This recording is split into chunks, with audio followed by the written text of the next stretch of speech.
ഛത്തീസ്ഗഡിലെ കാങ്കേറിൽ പോലീസുമായുണ്ടായ ഏറ്റുമുട്ടലിൽ 18 മാവോയിസ്റ്റുകൾ കൊല്ലപ്പെട്ടു. മുതിർന്ന നക്സൽ നേതാവ് ശങ്കർ റാവുവും കൊല്ലപ്പെട്ടവരിൽ ഉൾപ്പെടും. തോക്കുകൾ ഉൾപ്പെടെ വൻ ആയുധ ശേഖരം പ്രദേശത്ത് നിന്ന് കണ്ടെത്തിയിട്ടുണ്ട്. നോബിൾ മാരിക്കാരൻ നൽകും വിവരങ്ങൾ. നോബിൾ, ഇപ്പോഴും ഓപ്പറേഷൻ തുടരുകയാണോ? എന്താണ് വിവരങ്ങൾ?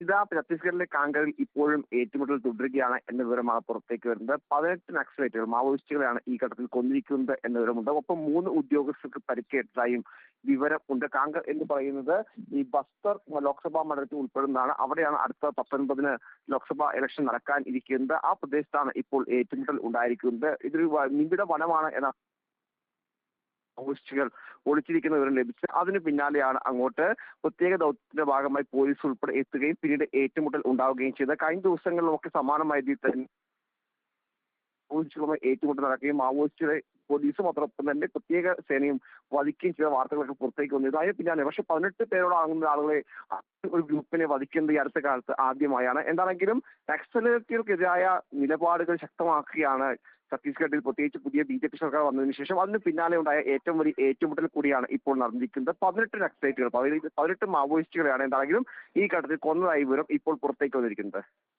ശരി, 19-ന് തെരഞ്ഞെടുപ്പ് നടക്കാനിരിക്കെയാണ് വലിയ രീതിയിലുള്ള നക്സൽ ഓപ്പറേഷൻ അവിടെ നടത്തുന്നത്. 18 പേരാണ് ഇപ്പോൾ ഏറ്റുമുട്ടലിൽ കൊല്ലപ്പെട്ടിരിക്കുന്നത്. നോബിളാണ് വിവരങ്ങൾ നൽകിയത്.